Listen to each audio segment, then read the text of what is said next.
بابای مرگم با کنال من یومان پرو همکاری دارم. انا یافتم بابای مرگم بیا. بابا جان بابا جان. به چی گفتی؟ بابا جان. ای توبه کردم. کی تو؟ من موش جان. خدایا تو با همین موش ها ما رو بابی گفته چند؟ چی مگه؟ میری رنگ حیوانی من؟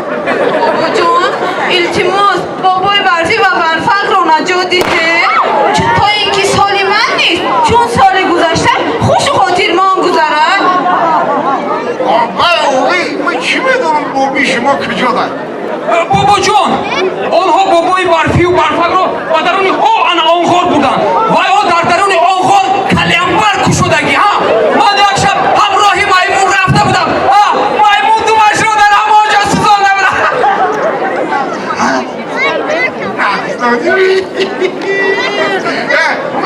مایلی تومی میمون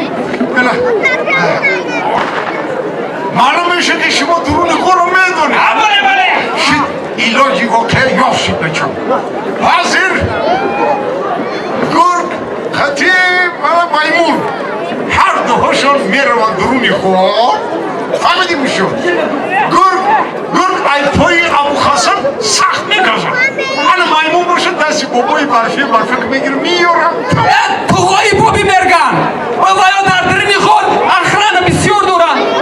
بابای مرگن ما خودمون میدونیم که همین لایکی خرد همه سحر و جادو رو نست نابود میکنن. بابا جان انا که خودم رفته یک تا لایک مونده بابای برفی و برفق رو میری همین خنده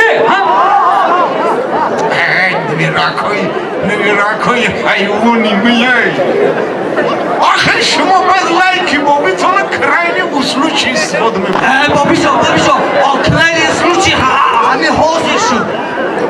مایلی رفتی نوشان پشت حاضر پشت ای خورچه حقی مایلی بشت ایلا همیجه اونی منیه پوزیسیون بگیره شفشن ابو خاسنه یا ابو خاسن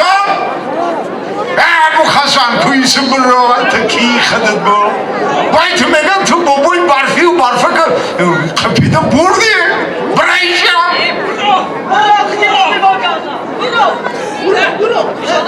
آهوی کشاده نشی آقا چی کار میکنیم کشاده شما بابا جان وای ها در نزد خود ایستادن کیم چی نگفتن میمون تو منوشیدی کو چای کافه نه چایم نه دوغم نه از سیم آنها در نزد خود ایستادن سیم میگفتن شد فهمیدم و یا گفتگی هم که سین در رو کشم پوزیسیا بگیره